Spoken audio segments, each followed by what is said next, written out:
Anglo-Saxon economics is a term frequently used in the discussion of the economic crisis of our time. It has, however, nothing to do with the economic model of our Anglo-Saxon forebears and refers instead to a form of what Marx called classical economics.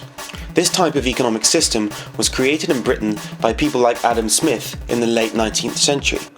It essentially holds the position that the free market, when left alone, will regulate itself. A Christian intervention of sorts led to the founding of the first savings bank in 1810 by Henry Duncan and was located in this quaint little building in Rothwell, Scotland. Institutions such as these were commendable for the fact that their shares were not traded on the stock market and that they accepted saving deposits from the economically disadvantaged. What is called the Anglo-Saxon model or Anglo-Saxon capitalism is rooted in classical economics.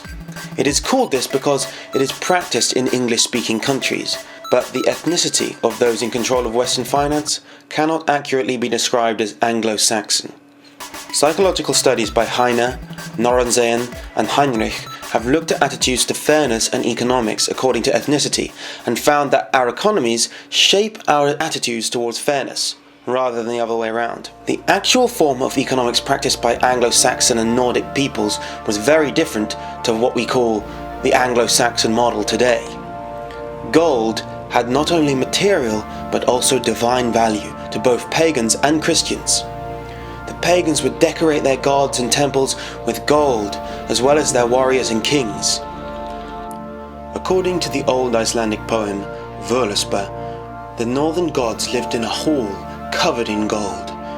In the type of Germanic society depicted in the Anglo-Saxon epic poem Beowulf, the king's retainers would give him all the gold that they had obtained in raids and battles, and he would in turn distribute the gold amongst them. This process involved the breaking up of gold and jewellery so that lords, kings and chieftains were sometimes called ring breakers in Nordic societies.